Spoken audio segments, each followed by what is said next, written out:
Hello guys, welcome back to another mini vlog. So இந்த mini vlog பார்த்தீங்கன்னா நேற்று பார்த்த vlogோட கண்டினியூவேஷன் மாதிரி தான் இருக்கும். ஸோ நேற்று படித்த சப்ஜெக்ட்டை தான் நம்ம இன்னைக்கு எக்ஸாம் எழுத போகிறோம்.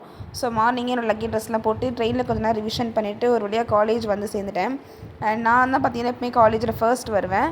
ஸோ ஃபர்ஸ்ட் வந்ததுக்கப்புறம் இந்த வேலையெல்லாம் லைட் போடுற வேலையெல்லாம் என் வேலை தான். ஸோ இதெல்லாம் பார்த்து முடிச்சுட்டு உட்காந்துட்டு இருக்கும்போது என் ஃப்ரெண்ட் கரெக்டாக வந்துட்டா. ஸோ அவள் வந்ததுக்கப்புறம் நானும் அவளும் ஒன்றா உட்காந்து மார்னிங் பிரேக்ஃபாஸ்ட் சாப்பிட்டோம். ஸோ பிரேக்ஃபாஸ்ட் சாப்பிட்டு ஒரு வழியாக நல்லபடியாக எக்ஸாம்லாம் எழுதி முடிச்சுட்டு அகைன் பஸ் ஏறிட்டேன். அண்ட் அன்றைக்கி ட்ரெயினில் வந்து பார்த்திங்கன்னா நான் ஸ்நாக்ஸ்க்கு வந்து நியூட்ரி சாய்ஸ் பிஸ்கெட் வச்சுருந்தேன். ஸோ எனக்கு இதுவும் பிடிக்கும், இதையும் சாப்பிட்டேன். அண்ட் அதுக்கப்புறம் நேற்று விலாக் பார்த்தவங்களுக்கு தெரிஞ்சிருக்கிறோம் எனக்கு வந்து பஃப்கார்ன் எவ்வளோ பிடிக்கும்னு சொல்லிட்டு. ஸோ அகைன் அதையும் ஒரு பேக்கெட் வாங்கிட்டு வந்து வரும்போதே வந்ததுக்கப்புறம் அதை சாப்பிட்டுட்டு குளிக்க ரெடியானேன். ஸோ குளித்து முடிச்சுட்டு நல்லா தூங்கினேன். அண்ட் தூங்கி எழுந்துச்சிட்டு நான் கொஞ்ச நேரம் வெளியே கழித்து வந்து பார்க்குறேன், வெளியே வந்து பயங்கரமாக மழை பெஞ்சிட்டு இருந்தது. யாருக்கு தான் இந்த மாதிரி கிளைமேட்லலாம் படிக்க தோணும் சொல்லுங்கள். பட் நம்மளுக்கு எக்ஸாம் இருக்கிறனால வேறு வழியே இல்லை, படித்து தான் ஆகணும். ஸோ வெளியே இதெல்லாம் கொஞ்சம் பார்த்துட்டு அதுக்கப்புறம் என் அம்மா வந்து லஞ்ச் செஞ்சுருந்தாங்க, காரக்குழம்பு பீட்ரூட் பொரியல்லாம். அதெல்லாம் சாப்பிட்டேன். அண்ட் அதெல்லாம் சாப்பிட்டு முடிச்சுட்டு அகைன் படிக்க உட்காந்தேன்.